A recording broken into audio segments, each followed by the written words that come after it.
as well, and the media partner is the Business and Financial Times. So like I always remind you, if you get a copy of the Tuesday edition of the Business and Financial Times, the Thursday edition, I should say, you should be able to read virtually everything that transpires on this platform. If you also tune in to GH1 tomorrow at 8:30 p.m., you should view the abridged version of the program on that channel. And on Ghana Television on Wednesday at 8:30 p.m. you should view an abridged version of the program on there. Today we're going to talk about the industrial and commercial space we have in this country. To what extent are we doing well? How well are we preparing ourselves? How well are we competing with neighboring countries and other African countries and all of that? We'll get insight into industry and commerce. You've heard this particular saying quite often, that industry and academia don't match. People are trained in the schools, and when they get on the field there, it becomes a problem. We'll digest all of that issues with a man who understands it in detail, in depth, and we should be getting to that conversation pretty shortly. Also, the Journalist Awards happened over the previous week or weekend, and we were fortunate to have one of our own, a very hardworking lady, winning the Maritime Reporter of the Year. We'll be talking to her and find out from her her experience reporting on the port and maritime industry and all of that. Just get a glimpse of that and see where she's going next with her stories that she has done, the impact and all of that. Josephine will be our guest shortly. In the meantime, quite a number of things are happening within the media space, within the port and maritime industry. Let's run you through some of them quickly, and then we'll be back with a conversation. In accordance with International Ship and Port Facility Security Code, the Ghana Ports and Harbours Authority Security Department has conducted its quarterly drill to ensure that the alertness level of the authority's security personnel stay at its high levels. The scope of the exercise, which was held on the 21st October 2020, included assessment of the understanding of security principles, compliance to work instructions, and security best practices by all personnel deployed at various posts for access control, protection of personnel, and installations within the port and its environs. Randomized simulations that took place to test security personnel's aptitude included prevention, detection, and disposal of stowaway attempts, port users' gate clearance procedures, access control procedures, understanding of operations in the CCTV room, among others. The port security manager explained that such drills ensure high alertness of personnel to promote robustness of the port security systems. As a security institution, human institution, we are aiming at getting things better. So this drill and others we have lined up are part of efforts that we have put in place to identify our weaknesses and to correct them.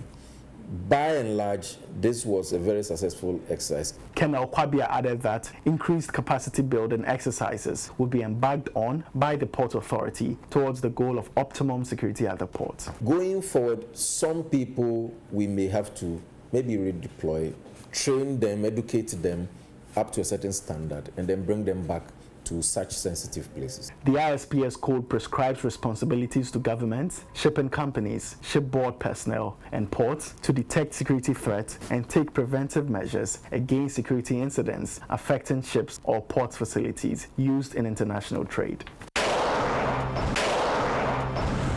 Ghana's market leader in the oil marketing sector, GOIL Company Limited, has assured of its continuous support to worthy causes like the National Maths and Science Quiz that inure to the development of the youth of Ghana. Speaking during a visit of the winners of the National Maths and Science Quiz, PREZ Legon and organizers to thank GOIL as one of his key sponsors, the Managing Director of GOIL and Group CEO, Kwame Osei-Prempeh, indicated that sponsoring the National Science and Maths Quiz is one of the company's ways of contributing to Ghana's efforts in developing its science-based human resource. We need good science labs. We need to move from doing arts and business to science and encourage that. That's the issue of building this country, because that's where the world is heading to. The Chief Operating Officer of GOIL, Alex Azeo, also added that GOIL employs a lot of engineers and scientists who work across its downstream and upstream areas of work, and so it believes contribution like this would go a long way to help produce brilliant Ghanaian engineers and scientists that GOIL and the larger oil and gas industry can benefit from in the future. We are an oil marketing company, but we have a lot of engineers, civil engineers, electrical, mechanical, currently chemical, petrochemical. Currently we have geologists we are training for the upstream activities and all that. So it's a very good platform, and because of that, I want to associate with anything that is maths and science. The management of GOIL also praised the efforts of the teachers working tirelessly towards the development of students in the various second cycle institutions in the country. The organizers of the National Maths and Science Quiz lauded GOIL for contributing immensely to the success of the program over the years. Ghanaian students who graduate from accredited tertiary institutions are required by the nation's laws to undertake a one-year national service at a recognized establishment, both private and public, in various sectors within the nation, to gain some working experience and also contribute to developing such organizations. The Ghana Ports and Harbours Authority recognizes the important role persons posted to undertake national service play in building the organization and preparing the youth of the country for the professional world. Hence, GPHA annually ensures that as many graduates as possible are offered the opportunity to learn and develop their skills despite its accompanying financial strains. This year, the Ghana Ports and Harbours Authority has welcomed the 2020-2021 batch of the National Service personnel, numbering over 500 despite the distractions of the COVID-19 pandemic. Our mandate is to plan, build, manage, maintain, operate, and control the seaports of Ghana. So that's exactly what we do. The new batch of national service personnel who in the interim are expected to serve in rotational shifts of 2 weeks intervals in accordance with COVID-19 protocols were charged to follow all port safety guidelines. As part of the requirements, you are to always have your ID card on. So the ID cards are not made for you to have access to the buses or to have access to the ports. You are to be identified. We need to know who you are, whether you are part of us. You also need to be alert that you are within a security one. I mean, so whatever you are doing, you are being monitored. Meanwhile, the executives of the 2019-2020 batch of the National Service personnel, numbering 481, whose tenure was somewhat shortened by the coronavirus pandemic, have presented some items as a token of their gratitude to the Port Authority for the opportunity given them. The items include 2 branded benches for the transport yard, 25 branded glass wall and table clocks for the various receptions of the authority, with accompanying citations. The Marketing and Public Affairs Manager of the Port of Tema, Abna Sewa Opokufosu, who is also the NASPA coordinator, assured that national service personnel will continue to be assisted to embark on port operations-related projects that would leave a more lasting impact on the industry. What we have decided to do is that we will select a project within our operational area so that each year we will contribute to it. Then over a period we'll have maybe a school or a library or something that will have the national NASPA or GPHA having done it for the community. The Director General of the Ghana Ports and Harbours Authority, Michael Lugoje, praised the 2019-2020 batch of service personnel and encouraged them to be diligent in their future careers. We can only wish you good luck in your endeavors going forward in your search for jobs. Okay, so those were some of the service personnel that the Port Authority have absorbed for this year alone. So I got a lot of people asking whether the 500 is for both Tema and Takrady and all of that. And they are surprised that only Ghana Ports and Harbours Authority is taking about 500. That's usually the number. Some years you get over 500, 600 and all of that. Only the Ghana Ports and Harbours Authority. I'm sure that somebody will be wondering. They definitely need to applaud them for it. Josephine, I noticed that you were also surprised.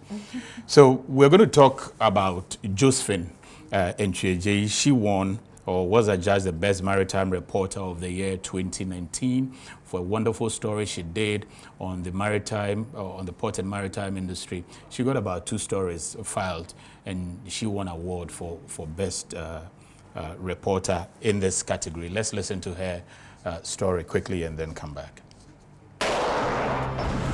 A broadcast journalist with TV3 Network, Josephine ADJUDGED, has been adjudged the Maritime Reporter of the Year at the 25th Ghana Journalist Awards. The event, which was under the theme COVID-19 and Credible Presidential and Parliamentary Elections, the Media Factor, was used to acknowledge distinguished journalists and media institutions. Josephine, who has been reporting on the maritime sector for a decade, did a documentary on the state of the TEMA shipyard with the aim of drawing government's attention, resolving the challenges confronting the shipyard. She also filed a feature on Ama Tanki, the first female marine pilot who works with the Ghana Ports and Harbours Authority, as a way of encouraging more women to participate in the maritime industry, which is perceived to be a preserve for men. Having been able to rub shoulders with her peers on that particular sector, I felt really encouraged, and I thought that if I'm able to tell her story,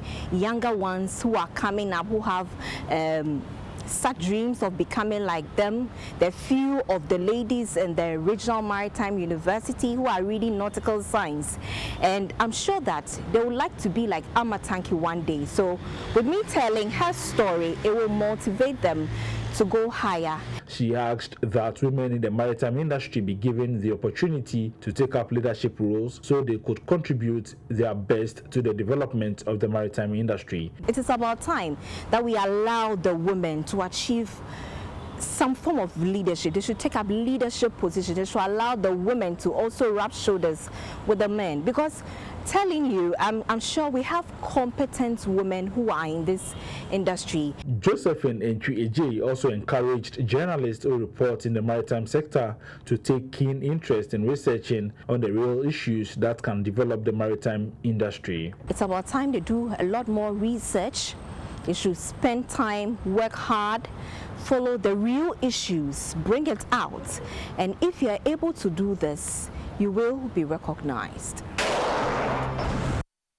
Okay, so pretty shortly, we're going to engage Nana Dr. Dankawoso on the industry as well as commercial space of this country. We'll be looking at the ins and outs. And also, he's just exited as the immediate past president of the Ghana National Chamber of Commerce. We'll get into his roles there and the successes that he's chalked and all of that. But for now, the light or the spotlight is on Josephine ADJUDGED. Joe, good to see you. Good to see you too. Congratulations, a big congratulations to you. Thank you so much. You've been doing this job for quite some time now. Always admire the way you go about your work and reporting, chasing your stories and pushing for the hard interviews and all of that. Which of the stories won you this award though? Okay, so it was basically 2. One was a documentary on the TEMA PSC shipyard. Okay. And then the second one was a feature on Ama Tanki. Okay, who is she? Ama Tanki is an employee of Ghana Ports and Harbours Authority. Okay. She is Ghana's first female marine pilot. Okay. So I discovered her, and I had a discussion with her, and I realized the work that she's doing, she stands out so well.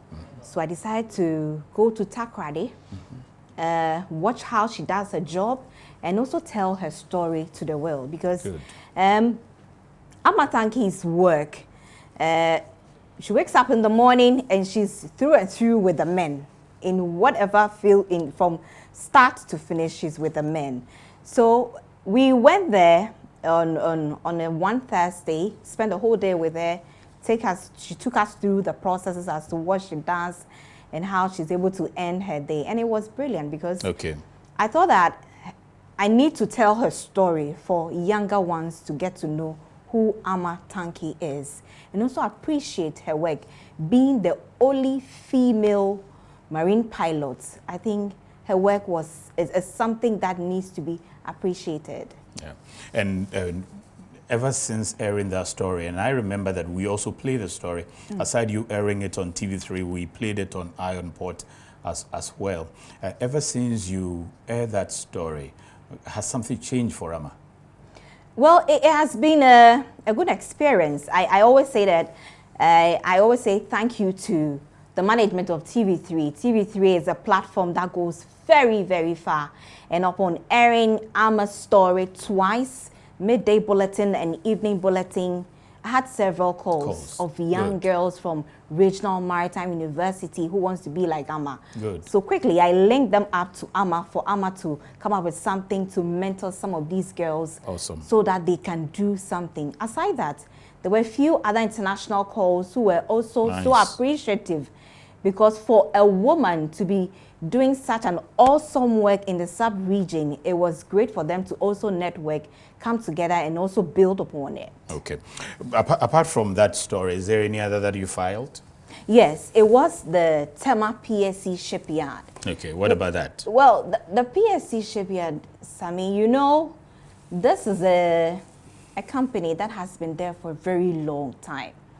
It's a company that I'm touched to always tell their story, because I have one of my siblings who used to work there. I used to visit there. I knew how it was, the state of the PSC shipyard and now. So what I planned doing, or what I thought of doing, was to throw the spotlight on PSC shipyard, their challenges, which have been left unattended to for several years, even though there have been a few interventions with a few equipment and here and there. I told a story in a 23-minute documentary for government to see the current state of the TEMA-PSC shipyard and how they can fast-track, get investors to come on board and put the whole PSC shipyard into a good shape. Because, you know, the PSC shipyard is a national asset. It is a repair facility, you know, in the sub-region. Ghana, Nkrumah built it for a reason, that is going to be a facility that will repair most of the vessels that come to the port. But because of its current state, they are not able to do at maximum capacity, which is also affecting them. And the biggest worry is now competition is catching up fast on them, because there are few other shipyards that are coming up. Benin, so close to us, Benin even has one. And it will be a challenge for Ghana to look on for such a national asset to just go and rot. So I told a story of how it was, and the workers were so corporate and so corporate. They were so happy with me. I remember I interviewed the management of the TEMA-PSC shipyard, Captain Kwesi Micah. He was so helpful, and he also bought into my idea to actually highlight their challenges so that they can come out with some strategic solutions to it. Impressive. So what has been your motivation reporting from the port and maritime area? Now, it's one area that, even though we always want to encourage a lot of people reporting from there, you don't get a lot from there. The business, the regular or traditional business news, not much attention is paid to that. Now, for those of you who are in traditional reporting, what is motivating you in particular to get here? So, I mean, I can say that it's passion for the industry. Yeah. I love everything about maritime. I remember my previous bosses will call me, as for Josephine, all that she knows is ship, sea. I mean, that's all that she was. I'm passionate about maritime, and over a decade of reporting on maritime issues, what I realized was that a lot of people don't know that aside the clearing agent, the customs officer, they think the port is all about the clearing agent, the customs officer. They don't know that we have other allied agencies who are doing several things, like ship handling, the other businesses that goes on there, but people don't know. So I just told myself that I need to let the world know that as in the port, we have several things that we do there. Yeah. So we report on all the industries, what they do, so that they also know what goes on at the port. Good. And we wish you well in this particular endeavor. I know that you're also one of the executives of the Port Journalist Network, and there's a lot that you have planned going forward. But what sort of assistance at this point in time, what do you hope the future to be for you? Well, we are hoping that the course that we have taken, or what is our passion, maritime, can go far. Personally, my interest is with women in maritime. Good. That's what I really want to carry on. How do you think you can be supported to continue along this particular line? I think that the maritime space is very big. There are a lot of industries. They are there. They are seeing the work that we are doing. So they should also come up and support journalists who wants to carry the mantle and sell whatever that goes on in the industry. They can support in several ways, through education, whatever form that they can, so that they can also do fantastic job in bringing out the issues in the maritime space. Okay. And also coming to women in maritime, as I was telling you, you know, it's perceived that the maritime area is male dominated. For me, I feel that now my next target is to ensure that we try to project and promote those women who are in industry, Ghana, who are doing so well, and then sell them to the world, sub-region, the world to know that in Ghana, we are also doing very well. And when it comes to leadership positions, they should be able to give it to them because they are equally capable of delivering. Okay. And then in terms of building your capacities as journalists in this industry and all of that, what support are you getting? I have said it, and the last time as I just said to the Vice Chancellor of the Regional Maritime University, that it's about time that all the journalists who win the maritime reporting of the year, for instance, Prof should be able to give you scholarships to study there. What sort of capacity building support do you get from industry? Well, it's rather unfortunate. Industries are not coming up with anything to support journalists. I would like to take this opportunity to actually appeal to them that they must come up and support journalists who are throwing the spotlight on them in whichever way, whether it's education through scholarships, whatever forms that will come up to it, and they must be able to come up and help journalists. Okay, and the stories that you have done too, what sort of impact and results do you seek to get out of this, and how do you intend to get it? Sure. So now AMA is a well-known name now in the sub-region. We are hoping to take her far, and we know that her employees are also watching her work that she's doing. I think she deserves some recognition. Some recognition. Thank you. I'll leave it here, Josephine. Thank you very much. Josephine Nchieje, reporter with TV3, and she's the nation's maritime reporter of the year. Congratulations once again, Joe. Continue to do a good job for country and for that particular industry. We'll return pretty shortly after the break. And our topic with the man or the icon when it comes to commerce and industry in our country, just the immediate past president of the Ghana National Chamber of Commerce and Industry. We'll be back shortly. Every now and again, GOIL makes good things happen. This time, GOIL has introduced Super XP Ron 95, a higher grade fuel loaded with additives and yet sold at the same price as normal fuel. GOIL Super XP Ron 95 enhances engine performance like never before. It maintains the engine by keeping it clean from carbon deposits. GOIL Super XP Ron 95 is designed to burn slowly and thus improves fuel economy, making you save money after several kilometers. GOIL Super XP Ron 95 gives you a smooth driving experience, that is, less vibrations. Fill up with GOIL Super XP Ron 95. Now there's no need to pay more for any higher grade fuel. GOIL has that sorted. GOIL, good energy. Electricity, pay your taxes. Yeah. Our taxes, our future.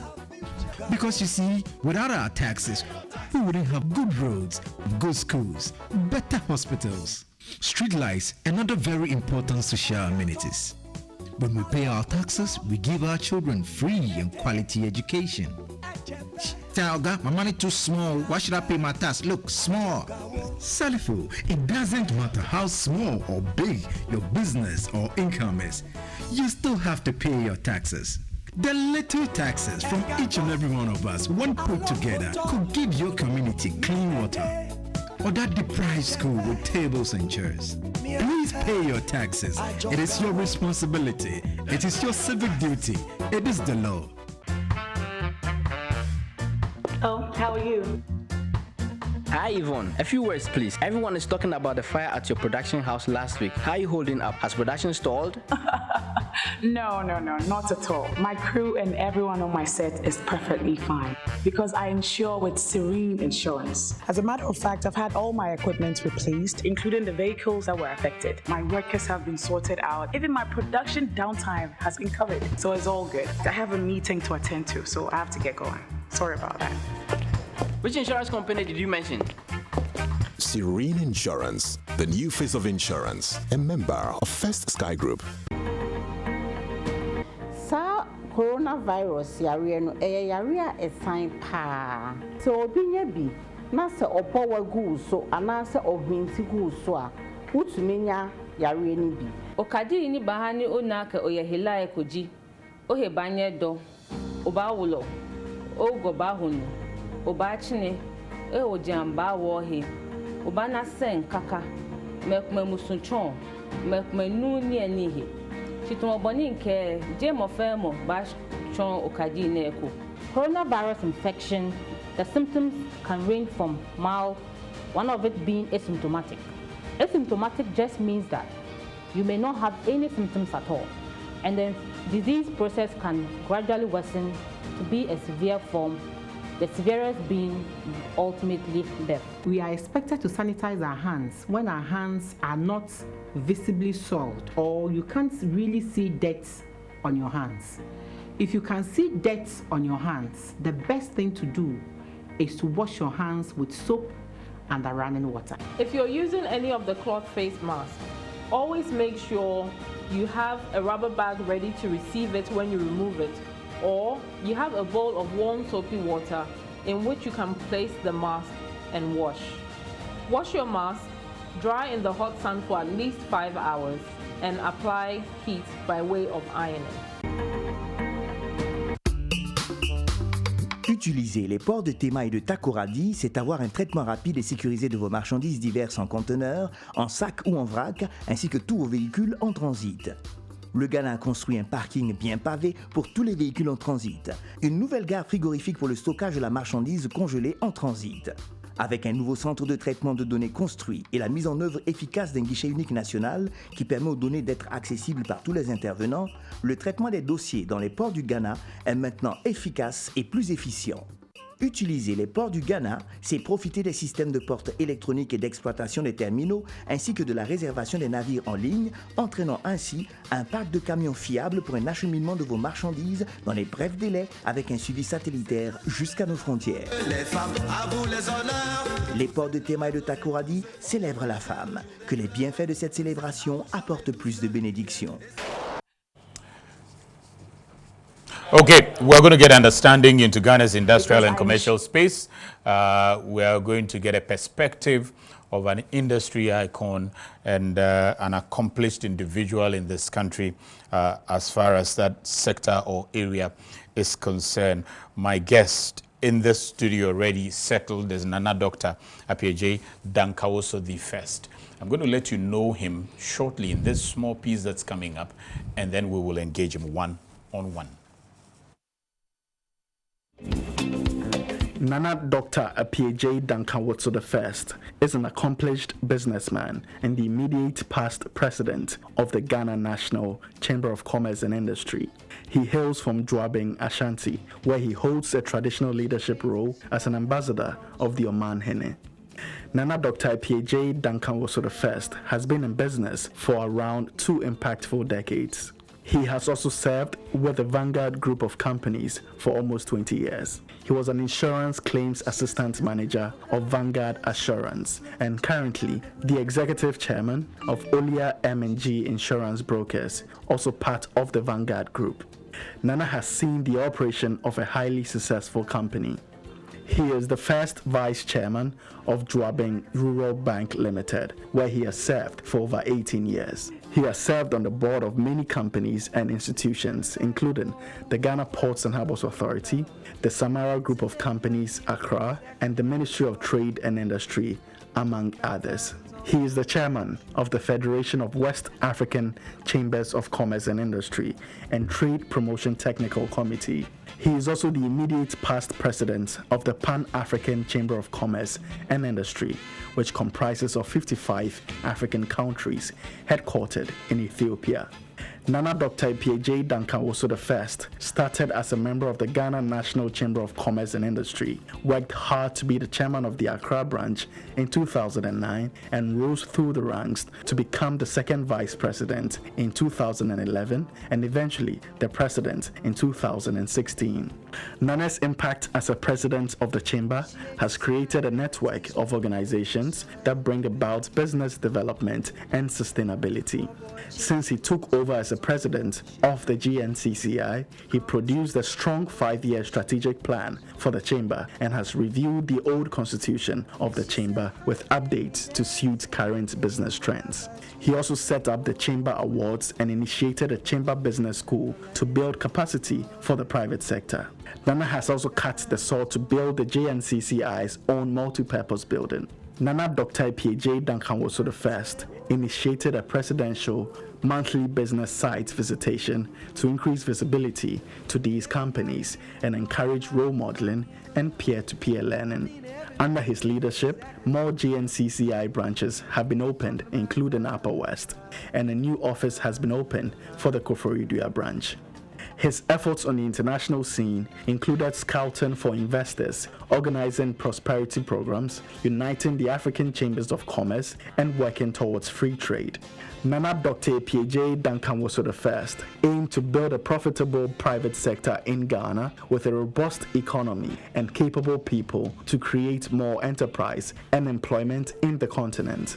His zeal for the development of Ghana is notable, with the President of the Republic, His Excellency Nana Akufo-Addo, appointed him as a member of the National Development Planning Commission and also a presidential advisor on business and investment. Nana played a key role in bringing the AFC-FTA Secretariat to Ghana during his tenure as president of the JNCCI, where he embarked on many international assignments. Nana is a family man and an avid member of the Methodist Church Ghana. At his dearest point, he is a passionate philanthropist, having given financial support to about 300 widows in Ashanti, Greater Accra, and eastern regions of Ghana. Nana in kind also supports about 150 children at the Countryside Orphanage at Bojiase in the central region. In addition to that, Nana has also adopted the Kumasi and Nsawam prisons for over 3 years and spends his birthdays every year with the inmates.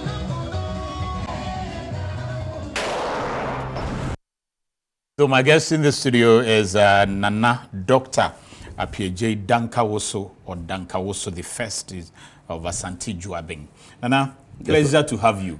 What about Juma? That's Ghana. That's it. Utrinkwa. That's it.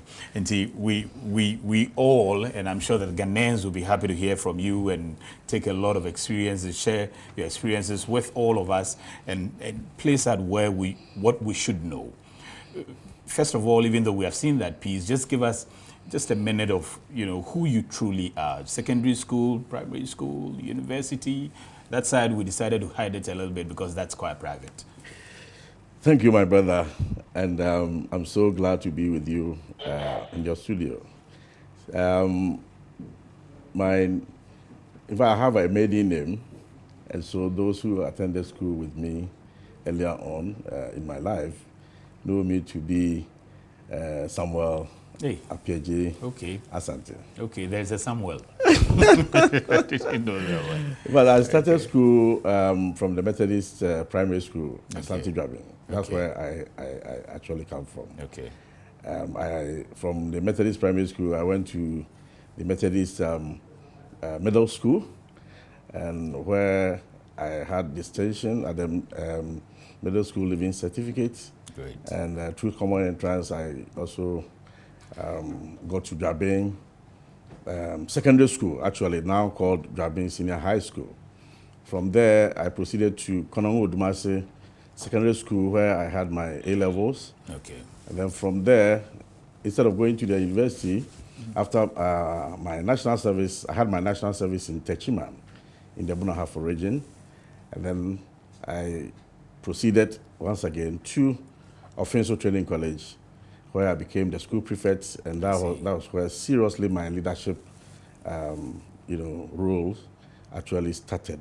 Interesting. And so from there, I was posted to Aguna in the Ashanti region to have my teaching 3 years, and from there, I qualified for study leave after 3 years of teaching, and went to University of Cape Coast. Okay. That was also where I had my BS.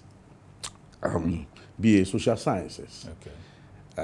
There I became the president of the Ashanti Students Union, and at the same time president of the local traditional council at the Atlantic Hall. So Mariners, wherever you are, yes, a Mariner is here with you. So from there, while there, I got the opportunity to work with Vanguard Group of Companies. And when I completed school, first I was posted to Prempeh College from the teaching side, because I had engagement with Vanguard Group already. And thanks and honor to Nana Ewadako, the late Nana Ewadako, the founder and the executive chairman of Vanguard Group of Companies, who was my godfather and who helped me to where I am today, and to all the family members as well. So from there, I worked with Vanguard, and then while there, I had opportunity to have my first master's, second master's at GIMPA, and then had opportunity with the having my doctorate. Awesome. And with this developments, I give the honor and glory to the Almighty.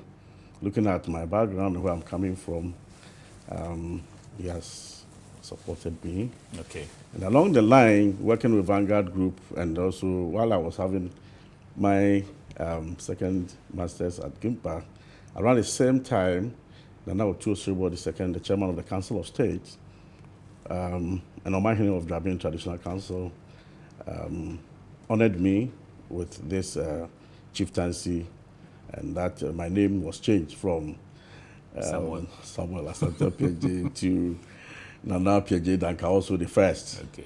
So that opportunity has also helped me to get to where I am. So on that score, this is how I can explain and tell you how I started my school. And just along that line, I have to give honor and glory to Nana Otuo Sribo II. Yeah. When we were at Form 3, people were not passing well with the going to the secondary school. So he organized extra classes for us with his own funds. And so we had 4 elementary schools, that is middle schools in Jabin. So he organized it, Form 3, Form 4. He picked first 10 in that exam. It was a general exam. So the first 10 from each school were picked. So he had 40 students at the time, and he supported with teachers, logistics, and what have you. He registered us with his own funds, and we got good marks, got scholarships, and got to those times, secondary school, if you pass and pass well with good marks, you were given government scholarships and CMB scholarships. So that was how some of us got that opportunity to get to secondary school. Yeah, and you've been recognized immensely for your role at the Ghana National Chamber of Commerce. How did you get in there? From school up to then intending to go to Prempeh to teach, and then ending up with Vanguard. Chamber of Commerce came in at what point? When I worked with the Vanguard Group of Companies, along the line, Nana Ewadako introduced me to the Ghana National Chamber of Commerce and Industry. And along that line, one Mr. Sal Amegavi, he worked with the chamber for about 25 years. He's now a lawyer. He's a counsel now. And through that, he was also a former student of Economic Odumase. So we used to call ourselves Anuanum. Okay. So he said that I could come to meetings anytime I feel, a bit free. And so at other leisure times, I would go to him and he would take me through how the chamber works and all that. So he and Mr. Krofer along the line prophesied into my life, actually.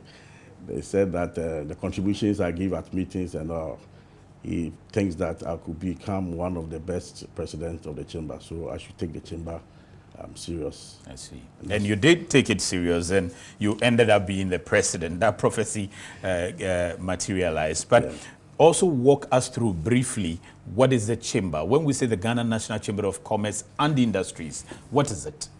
Yeah, for sake of time, briefly. Yes, Ghana National Chamber of Commerce and Industry has been in existence for more than 250 years. Down the lane, we were having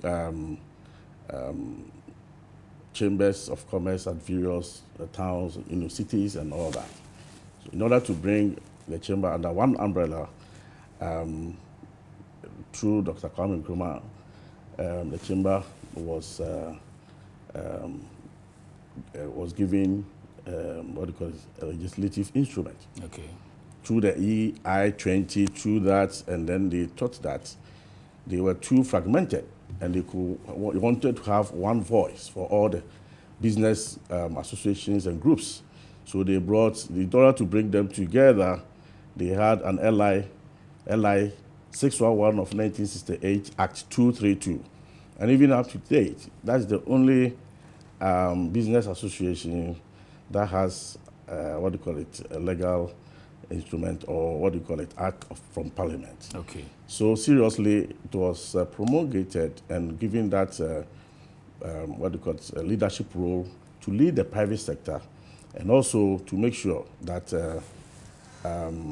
industries, manufacturers, and commerce also gets a voice, through the government to lead the private sector. Yeah. The government is supposed to come out with policies, but the business association or the chamber has to represent the nation wherever. Okay. So as we speak, all the other nations have chambers of commerce. Okay. So we have the International Chambers of Commerce, of which Ghana is a member. We have the Federation of Chambers of Commerce, West African Chambers of Commerce, that is FEWASI, 16 countries. And then we have the Pan-African Chambers of Commerce and Industry, where I became the president by rotation. Okay. And I was supposed to be in post for 2 years, but through by dint of hard work, I was given another opportunity. So I served.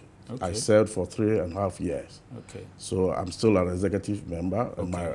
The office is headquarters at in Addis Ababa. Okay. Seriously, with the continental free trade that we have now, some of us played a very significant role. And then about 2 years ago, I was still the president, and we organized a program here supported by AU, UNECA, and other UN organizations, and it was held at Kempinski with the theme Prosperity for Africa. Actually, that's, propelled where we have gotten to. Seriously, so Ghana getting the secretariat here. A lot of efforts have gone in from your side and from other places. When Anadu also came, he made that frantic effort and to host continental free trade, and he made some serious efforts and pledged that he will want to lead the African continent through trade and investment through Ghana. Help us understand the relationship that exists between commerce and industry at the moment. What's the relationship that exists between commerce, the businesses, and then industry? The two go together. If you say industry, industry is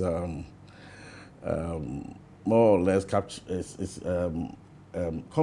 is a subset of the set of industry. Okay. And therefore, every business that has been registered through the Registrar General can become a member of the chamber. Okay. Aside that, others which has not been registered can also be supported by one way or the other to be registered and become a member. The chamber is there for the private sector, members and non-members. So government doesn't do business. Government supports businesses.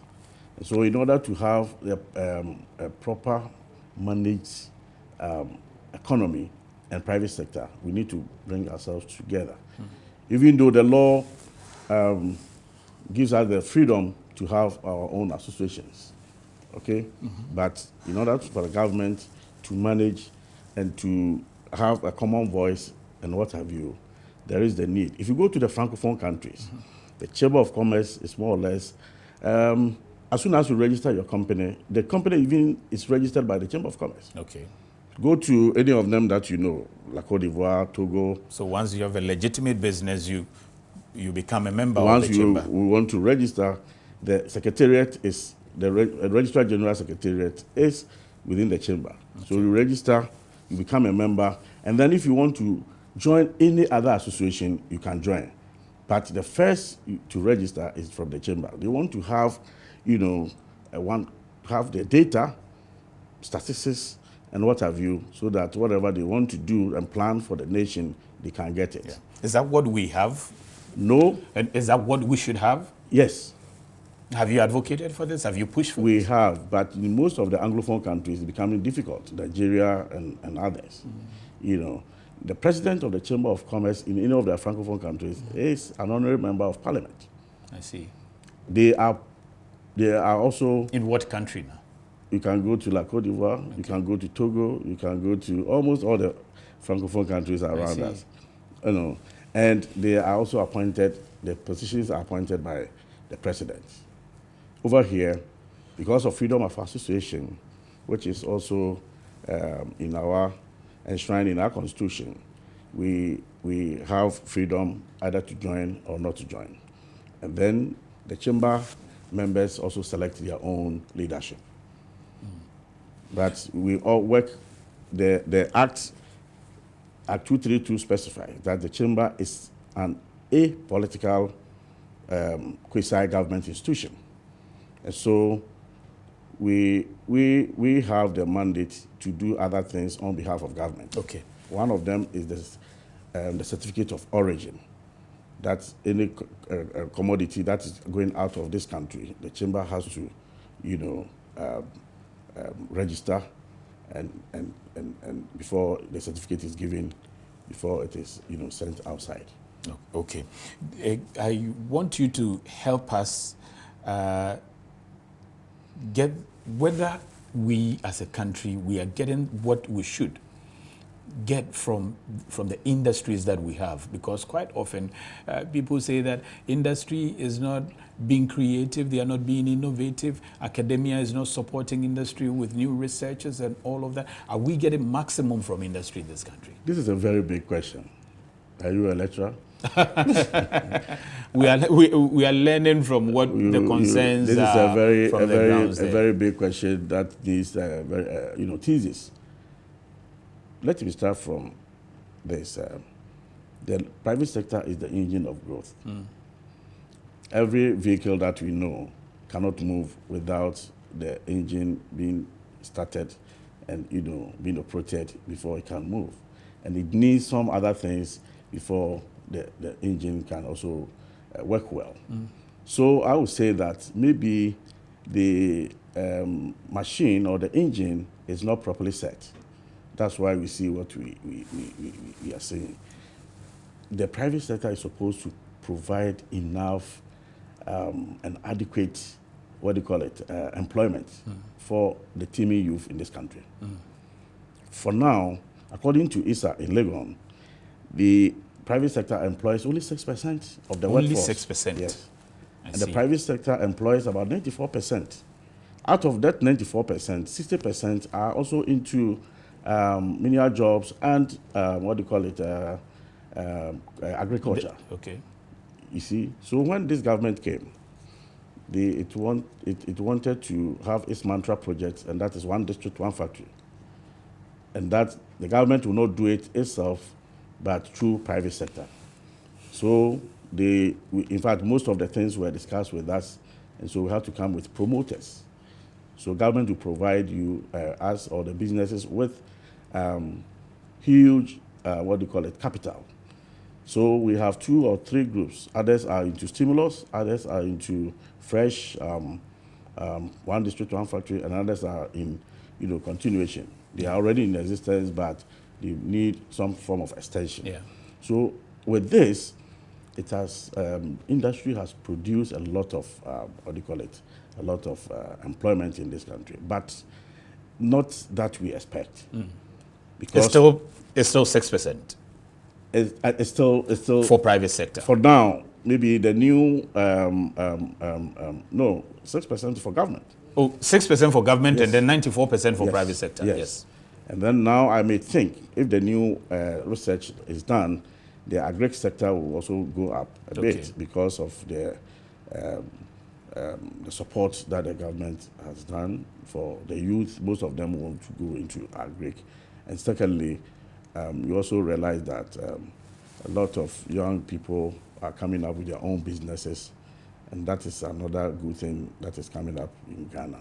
So for me, yes, it is also not so easy to start business, or the cost of doing business in Ghana, in West Africa, and in Africa is very high.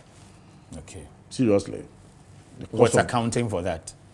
The first of it is the registration. Okay. The registration. The cost of registering business is too much. It's too much.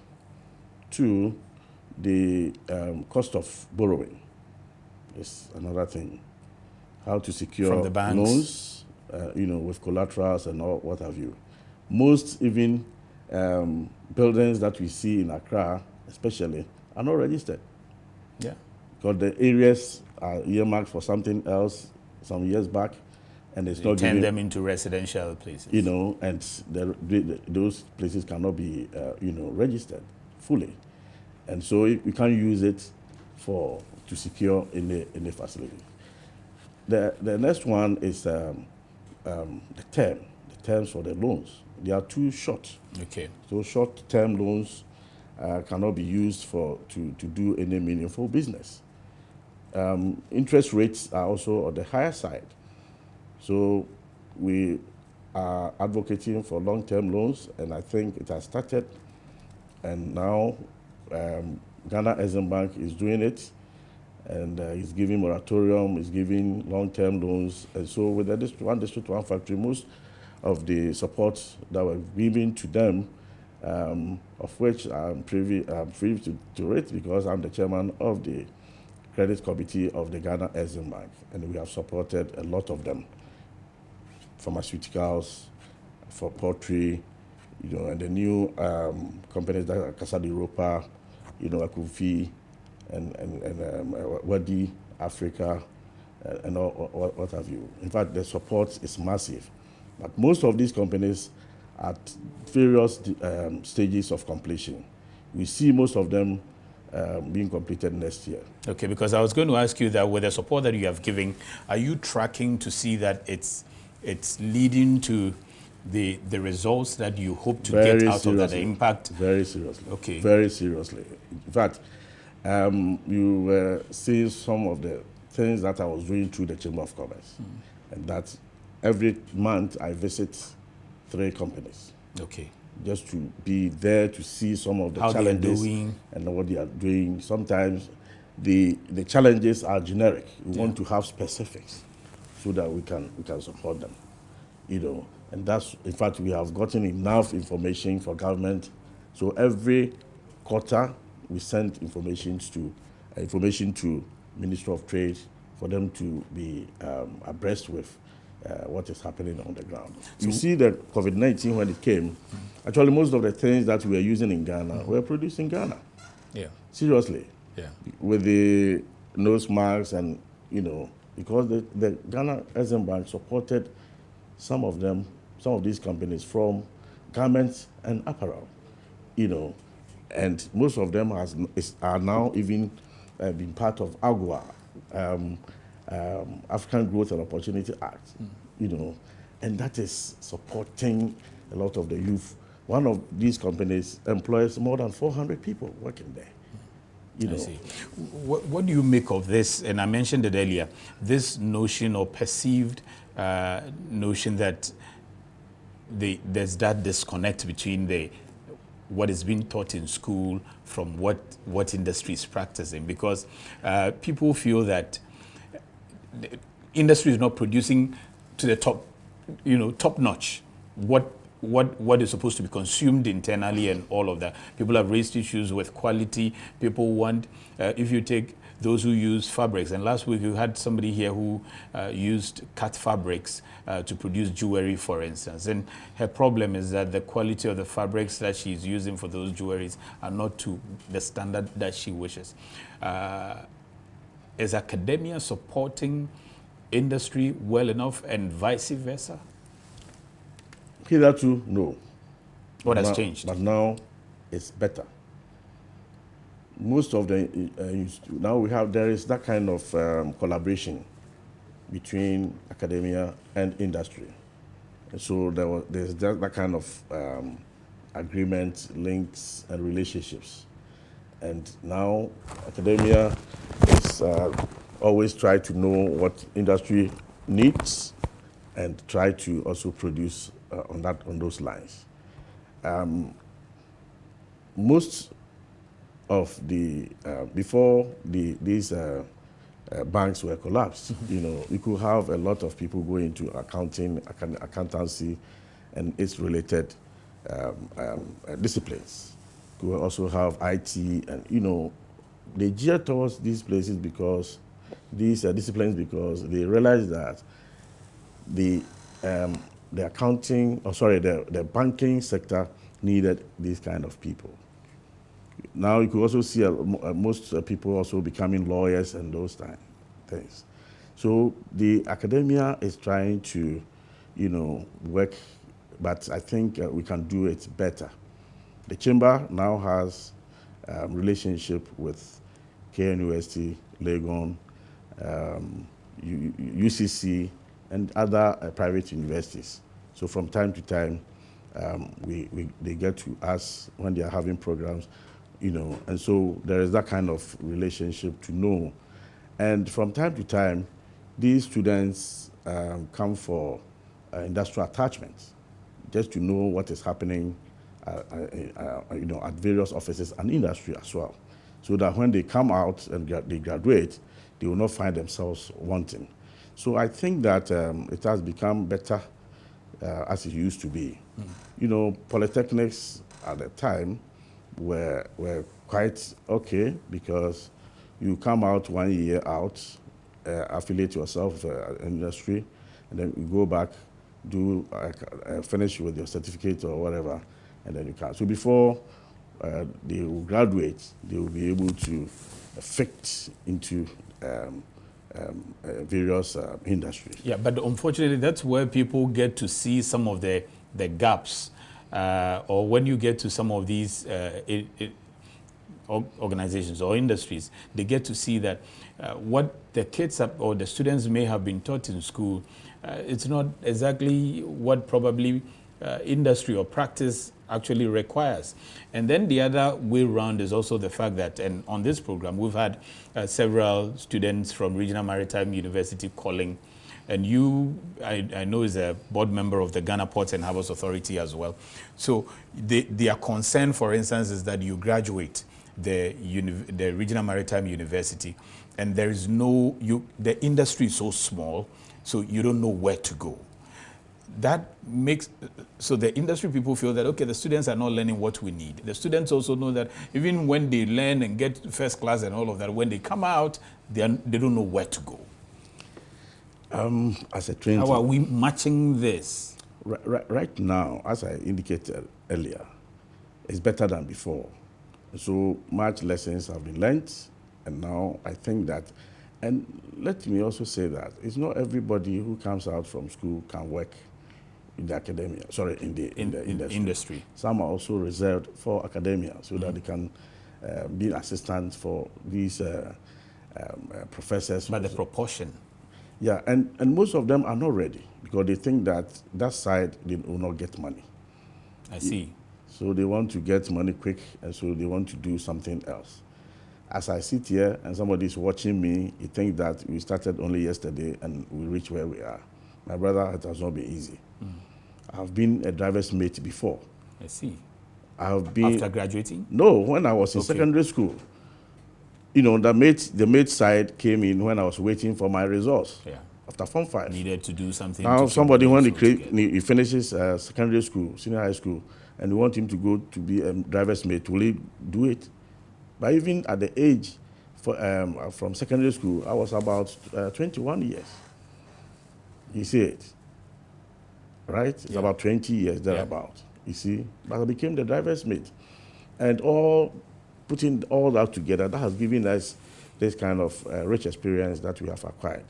When I was in secondary school, Form 2, Form 3, and even Form 4, after long back, during long back, we go to the farm, get people together, get some acreage of cocoa farms. You clear it, weeding, for about 2.5 months before school reopens and you get back to school. All this to strengthen you. Actually, there was no money from the family side, and so how do you also support yourself? Yeah. So most of them, even when they are in school and they are supposed to go for what do you call it? Industrial attachment and all of that. Most of them don't go. Then when they go to, they don't do their best. They don't commit to it at all. I tell you. So you are saying that the students should be able to subject themselves to be part now. It's better off now, because now the universities are making it as part of the program. Yeah. And so if you go there after the attachment, there is confidential report that has to be sent from where you did your attachment. So I think it is becoming part and parcel of the programs that are done at the universities, and that prepares them, for industry. In actual sense, those who do French and others, after they give themselves about 1 year to travel outside, to be at where the language is well, and then they come a year back. Abroad, kind of. That's it. Yeah. And so if we can do that same thing at the various disciplines, I think that will not be bad. Because so that the relationship become very cordial, and then the universities also tailor their programs towards the needs of industry. Okay, so beyond the students too, what about at the institutional levels? Do you think, or do you see much of the institutions, say the tertiary institutions, connecting properly with industry? So there's a regular engagement between, if you take, for instance, the ports industry and the Regional Maritime University, if you take, say, Unilever and, say, the University of Ghana, do we see that regular engagement so that industry is constantly abreast with what is being taught in the classrooms, and then the schools are also constant abreast with what industry requires? Now it's better off. Are they doing it? They are doing it, but I want it to be, more. Is there a way the chamber can be able to put these two together? We are doing frequently and regularly. Yes, of course. During my time, we started something like that. Okay, and so we have the University of Cape Coast even had me on the business school. Okay. As on advisory board. Nice. Just to see how best I can help them, tailor some of these things. And now they have clinics and incubators and all that. They do this just to see how best. Most of them can even start their own businesses before they leave school. And there is more to that. And I think that the challenges are with the initial capital.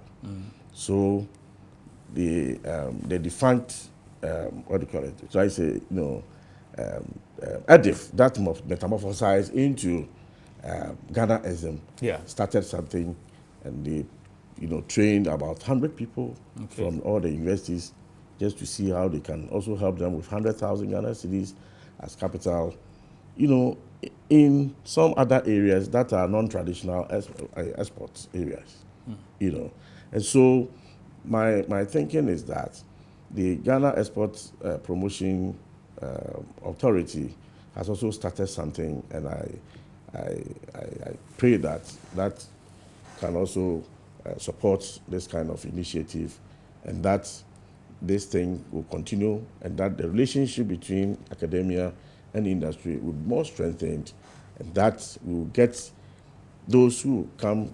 For example, now we have this 1D, 1F. The machines are, coming from China, India, America, and what have you. If you don't train people, they will come and, they will fix the machines. They cannot be here for forever. How do we train those from KNUST and other engineering departments to take over when there are any other, So seriously, I share with you, and I think that the relationship is not bad for now, but I think that we can strengthen it so that the universities. Now, you see, one other thing is that competition has also set in. Yeah. So now, especially with the private universities, if you don't mount programs that are very attractive, nobody will patronize you. Yes, patronize. You can send your comments if you have something to ask Nana, or if you want to encourage him, and you also want to pick his thoughts on any issue concerning industry and commerce. The number that you can send a WhatsApp on is 0559019177. The number that you can call is 0205528353. And this one says, Sami, Nana is brilliant example of God sent. When you read about Nana's biography, you will agree with me that we are lacking such great men in our society. I wish him long life and prosperity. Miftahu from Tamale sent that particular one. But let me find out from you, Nana. We are all going into this African Continental Free Trade in just the next 2 months or so. It's going to be competitive for industries. It's going to be competitive for products that are coming from member countries and all of that. People have complained about the quality of our product, finishing, for instance. People complain that instead of correct packaging, plantain chips and all of that are just left anyhow. How can we improve the product that we churn out in this country through the help of industry to be able to stay competitive within this period? Thank you so much, my brother. See, you are trying to become a prophet, but you don't have any church, actually. It's something that bothers my mind, bothered my mind some time ago, and we have taken some measures as we speak. The Ghana Exim Bank contracted some people, from the US and I think Germany, to come and have capacity building training for these areas that you have talked about. Their products are quite good, but the packaging, and so those guys who are supporting and helping people to get their products into Amazon were contracted to see how best that will go. But I think that there was this, all these things have to be based on research. And you see Malaysia being on top when it comes to oil palm and all that. It's about research and development. So it comes to academia again. Research and development. It's not only academia, okay? For example, they have a board for oil palm in Malaysia. Okay. The research and development outfit that they have is just like Legon. I tell you, I've been there about 3 times. So how do we learn people like this? The oil palm tree, the products that come from it, the oil, the APPIAGYEI and all that. The kernel. They have about 21 product lines, aside those that we eat. I see. 21. So even the car seat, you know, at the boot, the car boot there, the cover there you see, all come from oil palm. That's when, and I was asking you how the industry is engaging the academia, because if you can have an oil palm factory with a whole research unit like that, can't we have companies within this country with a whole research unit using some of these professors and doctors from the universities? It's not about the universities. Okay. It's not about the industries themselves should be able to. I tell you. Okay, and even government. Okay. Go to Taiwan. They took me there when I was the president of Pan-African Chamber. They took me there. They wanted to come to Africa. And they, you know, for about 2 weeks. Okay. You know, I was on the Taipei 101, the 100th floor. That was where we had all the meetings. I see. I tell you. And they were there in their numbers trying to abreast themselves, you know, to come to Africa. The business people and the government come together and pick people from each region. So 10 from each region, they come to national, and then they pick about 20. So those things that come out is the exhibits. And they select companies to come for them, and they, you know, because all the business plans, other things that they have done, research and all that, they are there. So you just pick them, follow, and produce. You see it? So actually, it's not only the academia. The academia, you know, they have their own programs. Aside that, they also want to help industry. Yeah. And so at that level, they can come together and do it. But we must have a national one where the policy direction of government could say that, you know, because ISA, for example, in Legon, is under the university. Yeah. And so whatever they want to do there, they look at things that they want to do and they do it. Here we have CSIR and others, you know. They do it under Greek and other things. So we can bring all those together and then see how best we can pick maybe cocoa. What have we added to cocoa? Nothing. So is it that the research institutions we have, because it's not as if government doesn't have a research institution. You mentioned the Center for Scientific and Industrial Research, for instance, CSIR, and you've mentioned the universities have their ESAs and the rest. Why are they working in silos? Why are we not seeing that synergy that is producing what we want to see? Even if you go to the ministries, they have a lot of research work that they have been keeping in their drawers. And it's not giving us anything. A lot of work have been done. But it's not yielding the results that we should see. And what have you. So it is time that we set up. Now with the one district, one factory, a lot of work had been done, and then the Ministry of Trade took it up and polished it up, and that's why we are seeing what we are seeing. So not that the universities are not doing their bit, but the relationship, as I've told you, is quite okay. But we can move to the next level. Which is what? Which is where... What should be done now? Academia, government, private sector, you know, have something like advisory or whatever board, okay? And then we for example, cashew, we have cashew board. For example, what do you call it? Cocoa, for that one, that is a cash cow. So that's what government has, you know. But even with one other thing that is coming up is, what do you call it? APPIAGYEI. Tiger nuts. Yes, and then coconut. Coconut, I tell you, coconut is more or less, it's a gold in its own. Who should be able to bring all these institutions you are mentioning together? Could the chamber, for instance, make this happen? The chamber can do it, but you know, it will be difficult in a way. Why? So we are an advocacy group, so we can advocate through the Ministry of Trade, through Ministry of Finance, through the other related, you know, government agencies, and then do something like that. Okay, the chamber alone cannot do it. If so today with chamber the support of AGI, GUTA, and other business associations, we can start you something. can do that. So if today Chamber says that let all these institutions come today. You know our setup. Anything that we are doing and there's no hand in government, it doesn't go further. But the Chamber can bring the government on board, can they? The Chamber cannot bring government on board. We advise government. Okay. We advise government. So if you advise him and he says no, what will you do?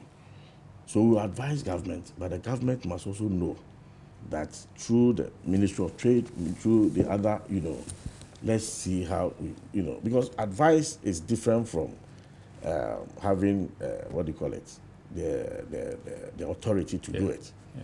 You see it? We have been talking about this, the cost of doing business at the port. Yeah. And we started with this paperless thing before even NPP came. Yeah. You see, but it did not yield any fruit until NPP came and Dr. Bawumia took it up. Before it was, we had done a lot of work on that. But where did we go? So now we get what I mean. Yeah. Yes. So political will is important. It's very important. The support. Seriously. The support. Do you see that now? Political will to bring all these actors that we're talking about together immediately, because like again I said, just in 2 months from now, something happened. The environment is going to get very competitive. Something happened that I'm so happy with. With the COVID. COVID is not a pleasant thing, pandemic that we want to talk about. But when the COVID came, now we are still in COVID, but when it started, I saw something that was coming up and it was very good.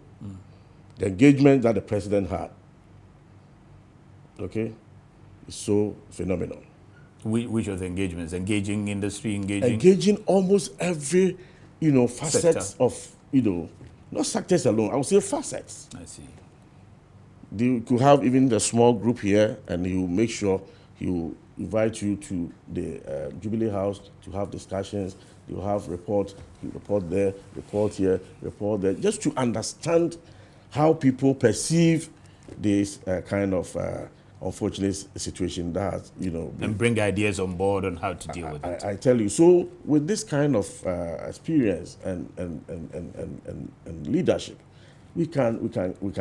Is that what you expect to see towards, lifting industry and lifting commerce in the country? My brother, immediately. Aside that, to be difficult, I tell you, because with the hosting of the Continental Free Trade, the government, with the leadership of DANKAWOSO, promised AU that he would provide A, B, C, D. He provided, and then it came to lobbying. We did our bit, and now we are hosting Continental Free Trade.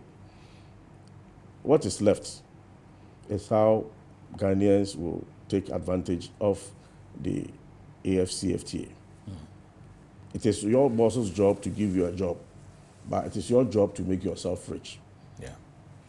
Is there a national blueprint on industry and commerce? Do we have a document that is driving us and giving us timelines, telling us the vision with all the mission and all that? Yes and no. They are in different, fragmented. This one is there, that one is there. Yes. So we don't have a codified, blueprint. Yes. But now I think that the National Development Planning Commission, with this support from Senior Minister's Office, that is putting together the Ghana Beyond Age, it has that document. And I think that that is the new one, that is the new way that we want to see Ghana. This texter says, hi, Nadwan, I'm happy to hear that academia is now linking syllabus to industries, but the trend is slow. I think they should do much better because we don't see much of it on the ground. You agree to that? Yes and no. They are slow. You don't see that they are slow? You see, things like this, you don't just come out and do it. You need to do a lot of work behind the scenes. Haven't we had that enough time to do all that behind the scenes? The period in which we have gotten to, aren't we in a hurry? We are, but you see, there was, what do you call it? There was a race between the tortoise and the rabbit. The tortoise won. So this is a scenario that I want to... There was a particular race between the tortoise and the rabbit, and the tortoise won. Yeah. It depends on what the tortoise did and what the rabbit did, maybe. I tell you. Let me find out. You mentioned earlier that you were with or you are still a member of the board of the Ghana Ports and Harbors Authority. Yes, please. How well have the nation's ports positioned themselves to also complement the efforts of industries and commerce as we again get competitive in a very short while? Okay, first of all, I would say from the clearing and the ports, hitherto we could spend much, time, delays, and then human interactions before goods could be cleared at the ports. Now, the process is faster. Yes, and also paperless. Okay. It's faster, if not cheaper, actually. That one is a bit debatable. Yeah. But right now, at the TEMA ports, with the this company that came, that they have done a lot of expansion at the port. So most of the facilities at the port has been improved. Okay. So at the port, you go there now and realize that the TEMA port that you know is not the TEMA port that we have now. So actually, things have improved drastically at the TEMA port. And so you see most at the hinterlands. If I say hinterland, I'm talking about Mali, Burkina, and all those. The landlocked countries. Yes, landlocked countries. They are all now, And as we speak, there are a lot of infrastructure that have been put in place with this Meridian, what do you call it, MPS. MPS, Meridian Port Services. Yes. Aside that, there are a lot of, what do you call it, infrastructure, that road construction to make the lanes, one side 6, the other side 6, is also under construction. So that talking about the proposed motorway. Yeah. And then the extension, also the hospital, the TEMA regional. The TEMA hospital lane 2, they intend to make it 3 here, 3 there. Aside that, we have the Maritime Hospital. Yeah. Which has the International Maritime Hospital. Yes. That one has the ultra modern edifice and equipment. So therefore, it tells you that within the West African sub-region and beyond, the port is ready to accommodate all kind of things that will make it work properly. Okay, I'll come back to you again, but let me pick Samuel on the line now. Hello, Samuel. Hello, sir. Yes, sir. Good evening. Yes, sir. Good evening, please. A nice discussion, and Nana is making very perfect contributions. But I feel that it's time we have a national policy. You see, it's like this government comes, he does what he wants, goes away. This government comes in, he does what he wants, and he goes away. It's like we don't have a national drive. Yeah. So somebody starts some project, somebody comes, he abandons that project, he starts his own. And from what Nana is saying, you see that from any nation to build, we need the technical growth to develop. So if we abandon the technical area and move with academicians, we end up having the offices, all right. But who is going to take the technical aspect that is going to build the nation for us? And it's time we rise and put all these things in order, adding the academicians to the technical aspect so that in case even these experts are coming to us to develop, we have the technical abilities to develop our nation, and it will be to our benefit. But if they come and we don't have the technical, and they bring their own experts, like what Nana was saying, to develop and then to put in the machine, fix the machines, and goes away. And then within the next 5 years, the machine breaks down. What are we going to do? We are going to bring them back again. And that is costing the nation. But if we have the technical abilities and technical aspects around, we just allow them to take over, they train them, and then we put them at the offices, and then they will be working for us. It's time Africa arise. Okay. And I like the way Nana is putting things together. And even it's time the nation, the nation itself call all the parties, so that they sit up and draw a national policy. National policy. After all, Ghana is for all of us. It's not for NDC, it's not for MPP. Yeah. It's for all of us. So that if we have the national policy, NDC comes, you go on, MPP comes, you goes on, and then the nation moves. Thank you very much. To argue and then be killing each other. So please, this is my little contribution. Very insightful. Thank you, and Samuel Lamte from Pantang. Then, Nana, you agree with him that the national policy, just as I asked earlier, we should have a very comprehensive national policy towards industry and commerce, Perfectly. which we don't have. You are saying perfectly. We don't now have. I will not say we don't have, but in the they are fragmented. They are different. And we don't have a national one, single. Now there have been frantic effort from the National Development Planning Commission. Okay. And I think that there was a committee put in place by the previous government to look at Ghana for the next 40 years. 40 years is too much, and they have looked at the things that they put together, how we can bring them into 5 years, 4 years, 8 years, thereabouts. And then the Ghana Beyond Aid work that has been done through the office of the senior minister is a very comprehensive one. I'm saying this because I am a member of that committee, the charter of the what do you call it? The Ghana Beyond Aid. Yeah. It is a very fantastic work. But that's what Samuel Lamte is also raising. Secondly, the National Development Planning Commission is led by Professor Adai.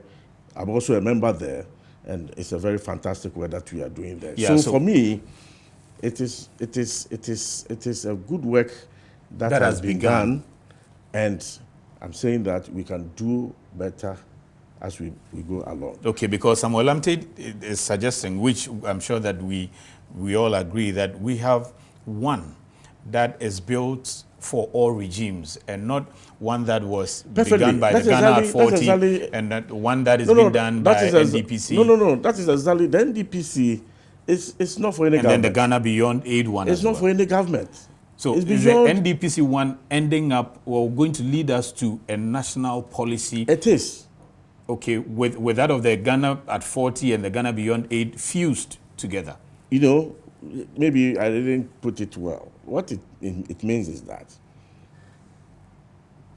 MPP will draw their manifesto through that, even around this time. Next time, or 2024 thereabouts, is the same thing. So that policy. But are other political parties also going to draw their manifesto from that policy? They must do that. Okay. They must do that because that is the policy set for the nation. What would make this mandatory? Can Parliament then step in and say that once we have a policy that's emanating from the NDPC, all political parties should be able to draw their manifestos out of this? I think that is how it's supposed to be. I think Parliament should also come in to accept that. And if Parliament, I don't know of that side, but I think if that is done, it becomes a national policy that when every government comes, it has to go by that. Okay. Let me pick. Okay, sorry. Sorry, no, let me just do this quickly. Pick Stephen from Konongo. Hello, Stephen. Hello? This is David. David. Okay, sorry about that. Is it a program on Metro TV? Yes, sir. Yeah, good evening, sir. Good evening, David.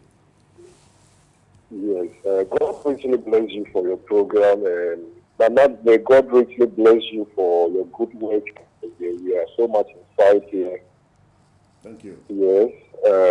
Actually, I support everything that Nana is saying. That I've worked with the Ghana port since 2004, and in fact, I see whatever whatever has been done there. It is time that we need to bring in the whites. Yes, because look at during Nana President Kufuor's time, they brought in the cranes from Far East, and then they hand over to China to NPS. That's it. So now, imagine how the NPS have changed the port. Yes. Now, what are we doing as a country? The port is so there. NPS, they brought in only 5 white men from there. Okay. They've changed the port completely. So, David, for you, you think that we continue to need foreign assistance? We need white men among us. Okay. Okay, that point is well made. So that's David's point that Dave, we are thinking Ghana beyond aid. We are thinking also Ghana taking charge of some of the things. Of course, experts can always help, but the country, there are men in the country, or men or women in the country. We are capable of doing whatever. I tell you. But, you know, by extension, what I want to say is that looking at the good work that has been done at the Tema port, we did not leave Takoradi port behind. Yeah. There are a lot of work that are going on. Yeah. Even the death. And those are being done by Ghanaians, right? Yes. Look, I tell you. The APPIAGYEI group and the rest who are doing Yes, stuff. APPIAGYEI, Yeah. you know, and it is not only done by Ghanaians. Some of the work is partnership. Yeah. So some of the expertise, we may need them as well. So we bring them in. Yeah, partner, you get it done, and then it's done, and you know. But this time round, hitherto the businesses were, you know, pioneered by these whites. But this time round, with the most Ghanaians are now up to the task, and so we have the capacity to do it and lead and do it well. Even with that, Keta, we have, you know, now gotten somebody to lead Keta ports, bring some investors and see how we can also use that as a, you know, so seriously, much has been done for now, and for me, we shouldn't rest on our OS and look forward to see how best we can improve on that. What do you wish that you could have done during your tenure as president of GNCC, but you were not able to do it? Well, for now, let me say that by the grace of God, we were able to do a lot within this short term. The term is very short. My tenure is, you know, just as the Constitution, you know, it's not that long. But we were able to do a lot. Okay. The only thing that I think I was not able to do to the maximum is how I wanted to bring up about 50 to 100 businessmen from Ghana at any point in time when the government is going out for investment tour. They will follow him to say that we are doing this. And part of the business entourage? Like either that or, because I learned that from the Turkish. Along the line, the Turkish president came to Ghana with about 150 businessmen. I see. Top. They came to Ghana to look for investors. And that was where I wanted to take a cue from. Now we can talk about 50, fine. But I wanted to have about 100, and I was not able to get there. But I think people have come to become presidents and leaders, and they have gone. Their work is not yet completed. For me, even though I was not able to achieve that, but I think what I've been able to achieve, all the things that I had in my sleeves, God helped me, and by the grace and mercies, I was able to achieve. Okay. And one other thing, that one too, it wasn't my fault actually, but I wanted to have the chamber building completed. We cut the sod to have the building started. We had enough funds to start. In fact, what I came to inherit and what I left was about 400 to 500 percentile, percentage increase to get funding to do it. I see. We had the Chamber Business Awards that we are all privy to it. That was wanted to have as a legacy, is done. Wanted to have another support for business. I wanted to have a finance house for the Chamber. And because of the terrain, that was not, we were able to establish a credit union, and now it's functional. Okay. We wanted to have capacity building to support the thing that we were talking about, the academia, the industry, or whatever. So we were able to establish a business school. Okay. So just to, learn from the British Chamber of Commerce, and so the British Chamber of Commerce has, the London Chambers of Commerce, they all have the business school. And we have it now running. We started with a virtual, and not to, I hope that all the regions also had their fair share of that. Okay. And then the business store. Every month we selected, 3 companies, being small, medium, or large. And we were visiting them just to get closer to them, to know their challenges and to help them, grow and grow well. And that one was almost around the whole country. So there were, and then we also saw that cost of doing business and litigation was, so cost of doing business, we also looked at that. And so we're engaging with the Ministry of Trade, Ministry of Finance, and the Bank of Ghana with this fight between the dollar and the cedi at all times. We also talked about how we can, look at the litigation side, where commercial, issues, when they come, the commercial courts and the normal courts are doing, normal court of jurisdiction are doing well, but it takes a longer time to, settle disputes. And so we're able to establish a good relationship between Ghana, the private sector, through the Ghana National Chamber of Commerce, with the,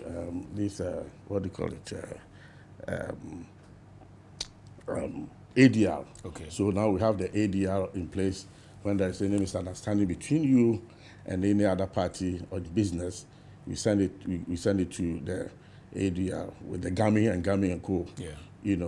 Which is well established. They have the experience, and that is working for us. So actually, I wanted to also have other branches set up. So now we have a Koforidua branch that was integrated and commissioned. We have in place, we have done extensive work with the Volta and the Bruhafo.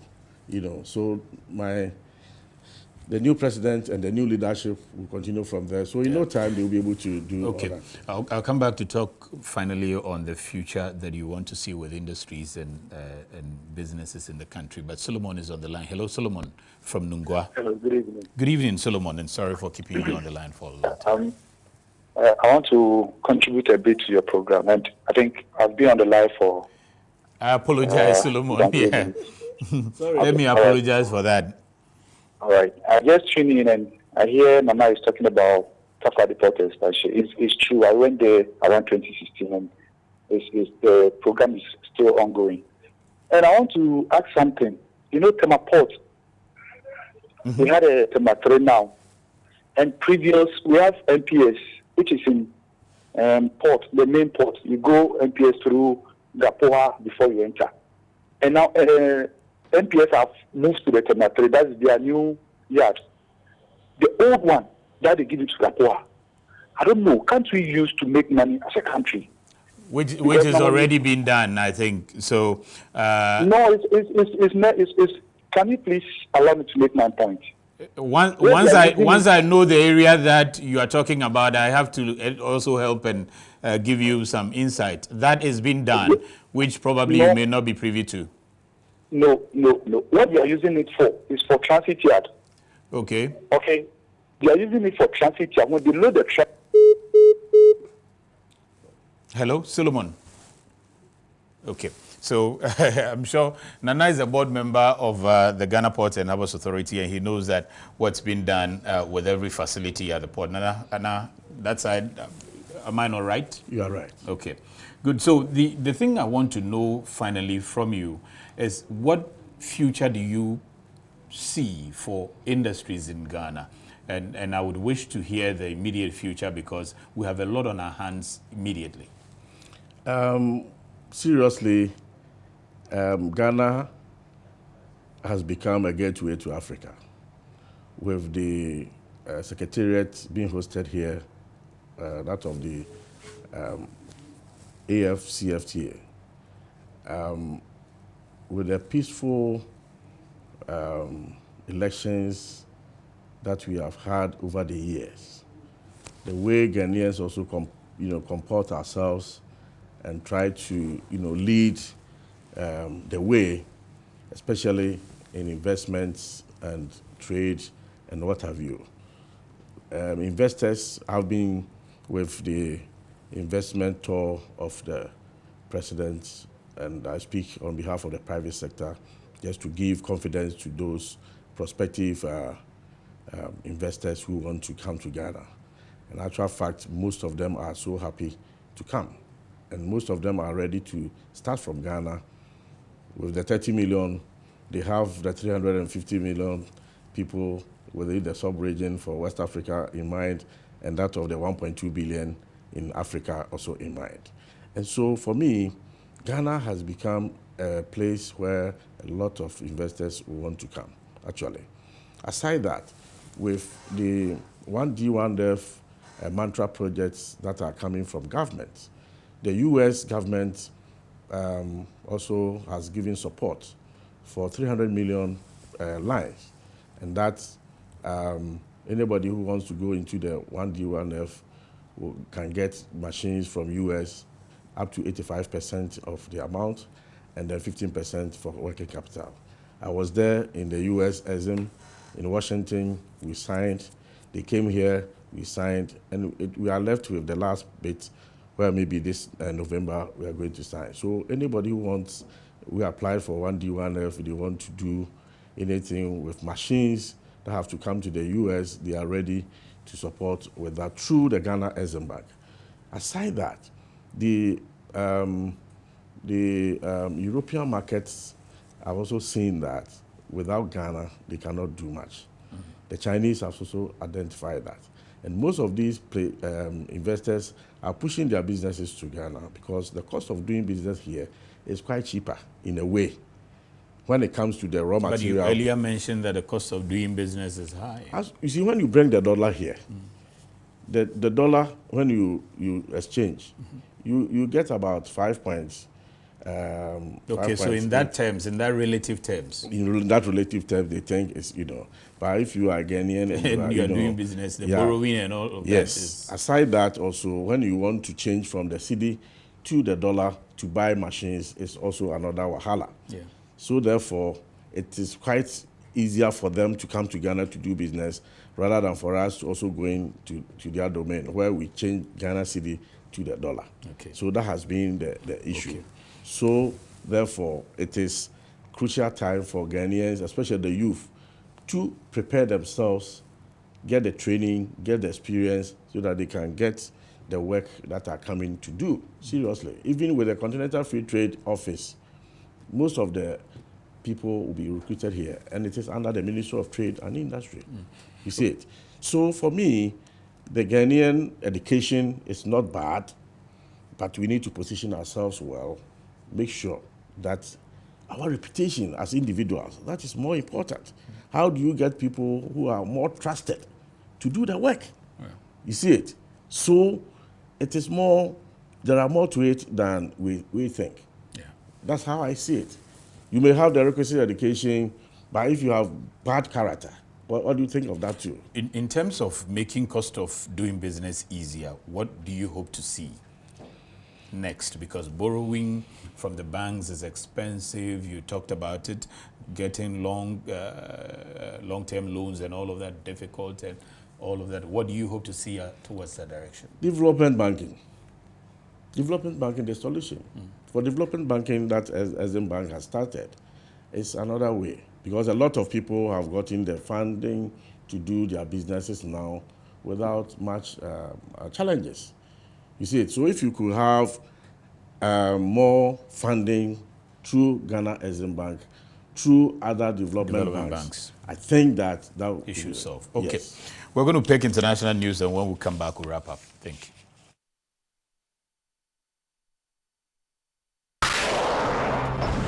British armed forces have taken control of the oil tanker Navy Andromeda after 7 stowaways reportedly hijacked the vessel in the English Channel.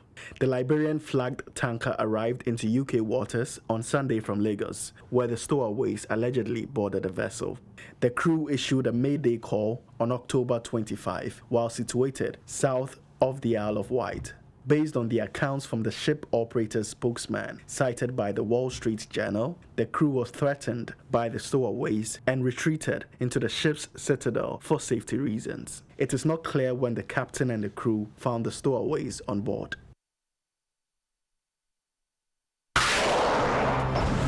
APM Terminals and Porty New Terminals Corporation have teamed up to jointly develop a new bulk cargo facility on the northern side of the Porty Seaport in Georgia.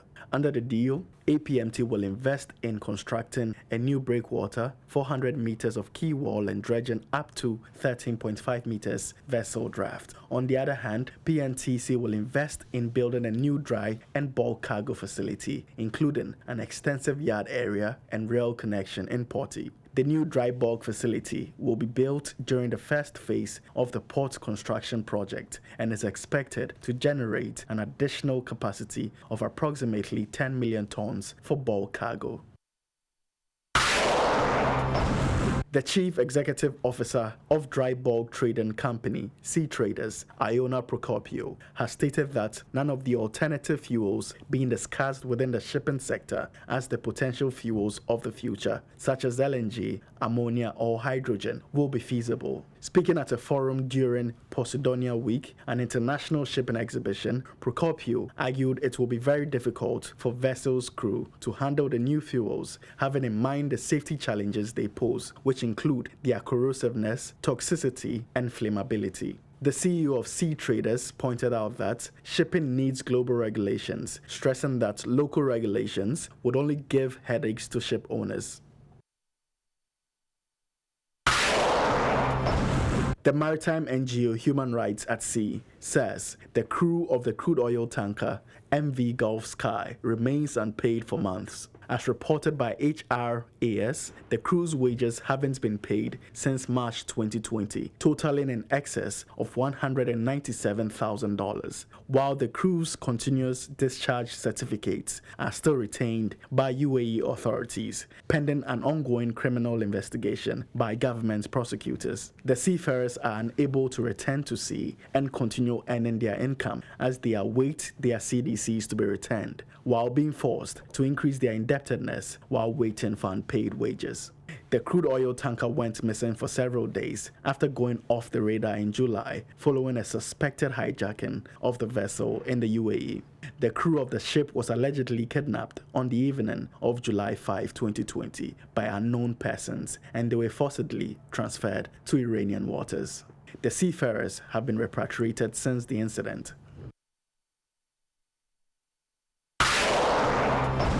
Finnish shipbuilding company Helsinki Shipyard Oy has won an order from the British cruise line Swan Hellenic for a luxury expedition cruise vessel. The order comes at a very difficult situation for the global cruise and shipbuilding industry due to the impact of COVID-19 on traveling and demand for cruises. The latest order is the third cruise vessel the British cruise line has ordered at the yard. The design for the new 25-meter length overhaul vessel has already started, and the construction is set to begin in the summer of 2021. The 12,000 gross registered tonnage vessel is scheduled for delivery at the end of 2022. The new vessel is larger than its predecessors and designed to sail to all continents.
Okay, welcome back. So we are wrapping up with Nana Dr. APPIAGYEI Dankawoso, the immediate past president of the Ghana National Chamber of Commerce. Nana, what do you have to say to GNCC? GNCCI. GNCCI. Okay, so there's the industry. Yeah. Ghana National Chamber of Commerce and Industry. Yes, sir. What I want to say is that I want to thank all and sundry, especially the members of my team, the first vice president, the second vice president, and the treasurer especially, who also helped in very diverse ways to support me and make sure that we had a very sound financial transaction, seriously. Yeah. And want to thank all members and non-members, especially the private sector, yeah. Ministry of Trade, Ministry of Finance, and all the other government agencies and the ministers, both former ministers in the previous administration. That brought me also into Nanado's administration, and I want to thank all the ministers in the MPP government, so NDC government and MPP government, because I've worked with both regimes. And also those friends, who have advised me through thick and thin. They have supported me and my entire family, my siblings, and actually with the widows that I take care of. Yeah, I hear you do a lot of philanthropy. About 350, across the country, especially Accra, Kumasi, and my hometown, and other places, actually. The orphanage at Bodriasi, and the Sawan prisons, and Kumasi prisons, and all those who have helped me in diverse ways, those loved ones, and those who have also criticized constructively when I was the president for the chamber.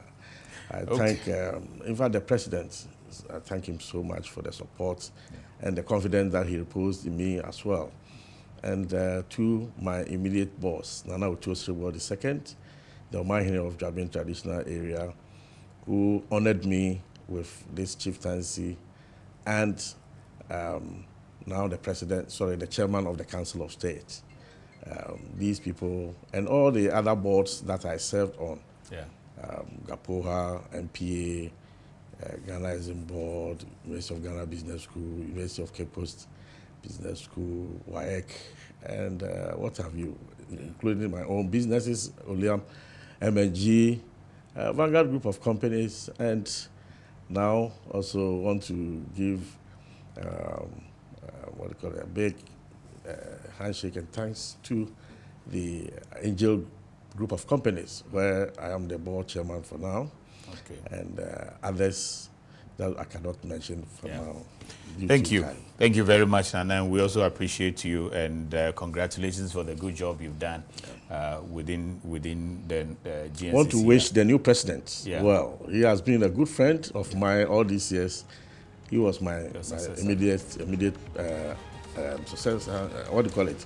The first vice president, now becoming elected as the new president of the chamber. I want everybody who supported me to now support him the more. I have the confidence that he can do the job and do it more. Because now most of the work has gotten some form of good foundation. And I think he can stand on that and do it for Ghana. It's not for himself. So let's give him that support, encouragement, and all that he needs to make him succeed. Thank you very much, Nana. Dr. APPIAGYEI Dankawoso, the first Asante Dwabin, is where he's the chief, and he's a sub-chief of Nana Otosribo, the Omahine of Asante Dwabin, and then also the immediate past president of the Ghana National Chamber of Commerce. Actually, I'm his linguist, actually. Oh, okay, that's beautiful. Yeah, I see you quite close with him almost all the time. Thank you very much, Nana. He's my boss. Good. The executive producers of the program, Mrs. Isisodobeg and Mrs. Estrategy Vidonko. Thanks for watching. See you same time next week.